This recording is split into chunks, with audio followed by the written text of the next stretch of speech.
Shalom, little one. Close your eyes, take a deep breath, and let's continue with our story in Shemot Exodus.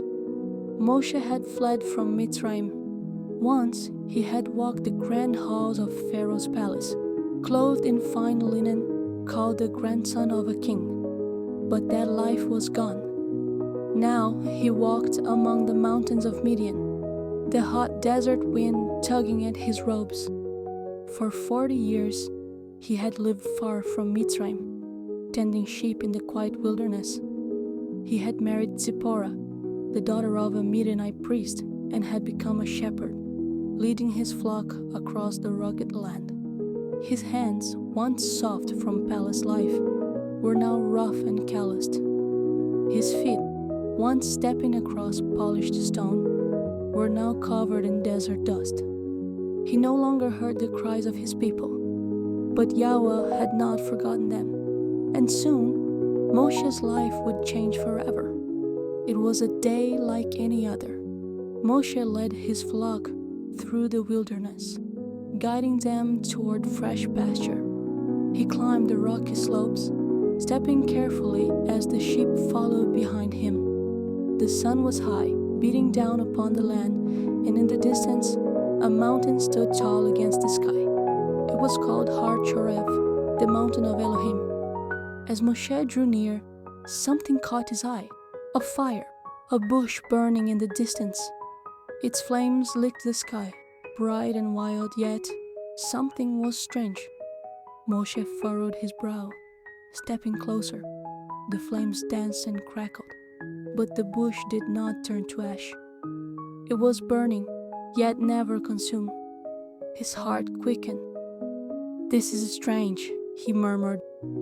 "I must go and see why the bush is not burned up." He stepped forward, and then a voice called to him from within the flames. "Moshe! Moshe!"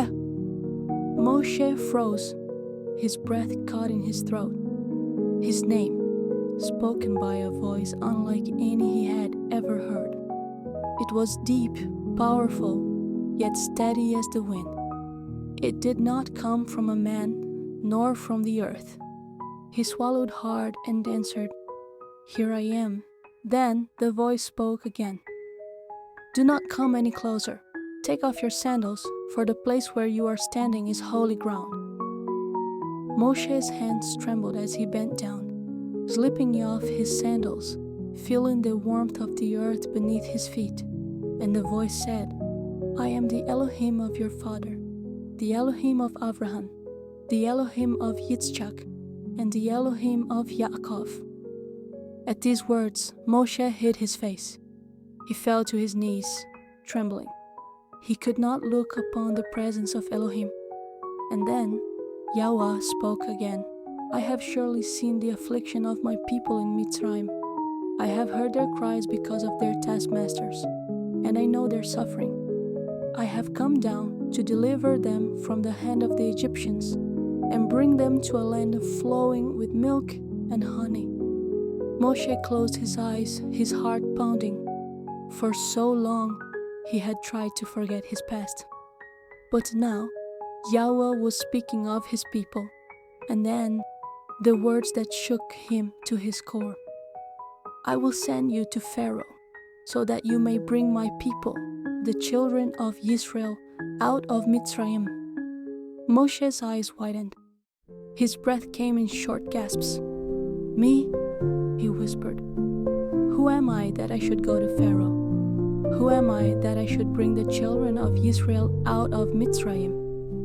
He had once lived in Pharaoh's palace, but now he was only a shepherd. Yahweh answered, "I will surely be with you, and this will be the sign that I have sent you. When you have brought the people out of Mitzrayim, you will serve Elohim on this mountain." Moshe's mind swirled with doubt. What if they did not believe him? What if they asked who had sent him? He took a deep breath and asked, "When I come to the people of Israel and say, 'The Elohim of your fathers has sent me to you,' and they ask, 'What is his name?' what shall I say to them?" And Elohim answered, "Ehyeh Asher Ehyeh, I am that I am. tell them, Ehyeh has sent me to you." Moshe's hands gripped the earth beneath him. The name of Yahweh was powerful, holy, and unchanging. And Elohim continued, "Say to them, Yahweh, the Elohim of your fathers, Abraham, Yitzchak, and Yaakov, has sent me to you. This is my name forever, and this is my remembrance from generation to generation." Moshe's heart ached. He had fled Mitzrayim. He had left that life behind. But now Yahweh was calling him back. "Yahweh," Moshe whispered, "what if they do not believe me? What if they will not listen to my voice?" And Yahweh said, "What is in your hand?" Moshe looked down. "A staff," he said. "Throw it to the ground." Moshe hesitated, then obeyed. The moment the staff touched the earth, it moved. Its wooden form twisted and coiled. A snake. Moshe gasped and leapt back. The serpent hissed, its body winding in the dust. Then Yahweh commanded, "Reach out your hand and take it by the tail." Moshe swallowed hard, his fingers trembling. Slowly, carefully, he reached forward and grasped the tail. In an instant, the serpent became a staff again in his hand. His heart raced, but Yahweh was not finished. "Put your hand inside your robe." Moshe did as he was told. "Now take it out." His breath caught in his throat. His hand was white as snow, covered in leprosy. His stomach twisted. Then Yahweh spoke again. "Put it back into your robe." He obeyed, and when he pulled it out again, it was restored. Moshe's eyes filled with awe. "If they do not believe the first sign," Yahweh said, "they will believe the second." Moshe bowed low. Yahweh had given him signs. He had given him his name. He had given him a command, and yet his voice trembled as he spoke. "But Yahweh, I am slow of speech. I am not a man of words." And Yahweh answered, "Who has made man's mouth? Who makes him mute or deaf or seeing or blind? Is it not I, Yahweh? Now go, and I will be with your mouth and teach you what to say." Moshe's heart pounded. And so, with his staff in hand, he rose, for he had been called. And soon, the deliverance of Yisrael would soon begin. Moshe stood before the burning bush, the heat of the flames warming his face, though the bush was never consumed. Yahweh had spoken to him. He had heard the voice of Elohim with his own ears. He had seen his staff turn into a serpent. He had watched his own hand become leprous, then be healed again. He had been given Yahweh's sacred name, the name above all names. And yet his heart was heavy with doubt. Moshe took a slow breath, his hands tightening into fists. "But Yahweh," he said softly, "I am not a man of words. Not yesterday, not before, not even now. My mouth is slow, and my tongue is heavy." He lowered his gaze to the ground. He could not go before Pharaoh. He was no speaker, no leader. The weight of such a task felt far too great for him. But Yahweh, full of patience and wisdom, answered, "Who has made man's mouth? Who makes him mute or deaf, seeing or blind? Is it not I, Yahweh? Now go, and I will be with your mouth and teach you what to say." Moshe swallowed hard. His heart pounded. He should have trusted. He should have bowed and accepted his calling. But fear gripped him, and before he could stop himself, the words left his lips. "Please, Yahweh, send someone else." The flames of the bush flickered, and for the first time, Yahweh's anger burned against Moshe. Yet, in his mercy, he did not turn away from him. Instead, he said, "Is not Aharon, your brother, a Levite? I know that he can speak well. Behold, he is coming to meet you, and when he sees you, he will be glad in his heart. You shall speak to him and put the word in his mouth. I will be with your mouth and with his, and I will teach you both what to do." He shall speak for you to the people, and you shall be as Elohim to him. And take this staff in your hand, with which you shall do signs. Moshe closed his eyes. The choice was no longer his. Yahweh had called him, and now it was time to go. Moshe left the mountain, his feet moving quickly over the rocky path. He had spent years in the wilderness, herding sheep, watching the stars, living a simple life. Now that life was over. He returned to the tent where his wife, Zipporah, waited, their sons playing outside in the dust. She looked up at him, seeing the change in his face. "I must return to Mitzrayim," Moshe said, his voice steady, though his heart still wavered. Zipporah's eyes searched his. She did not ask why.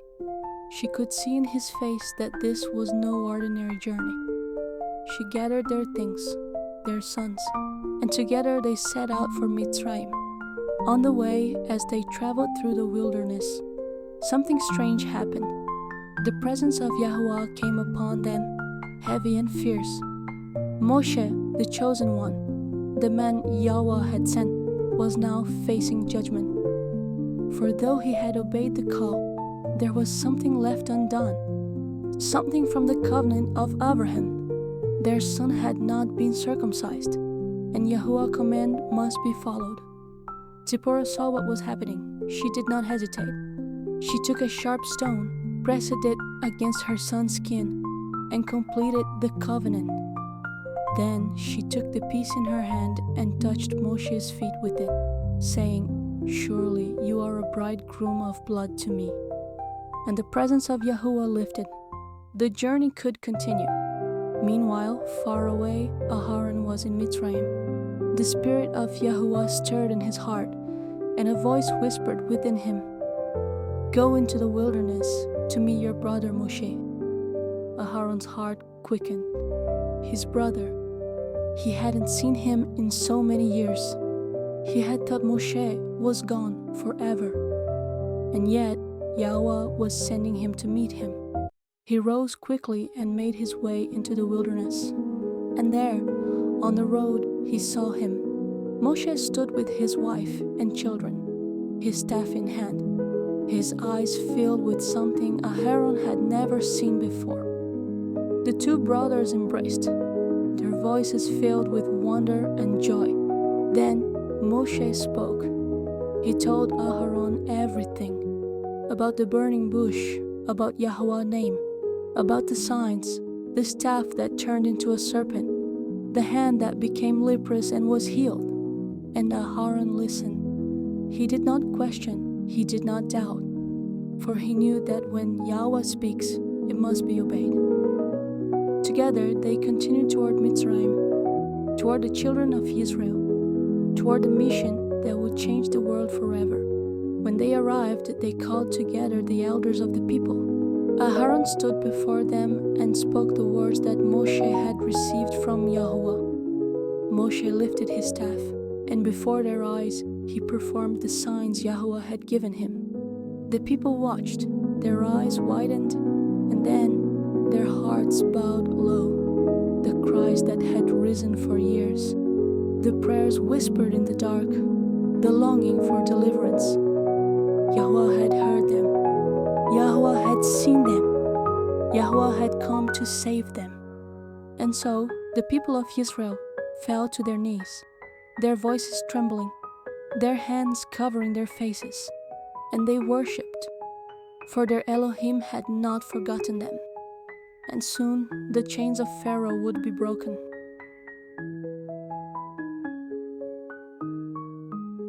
Until next time, Laila Tov, little one, Shalom.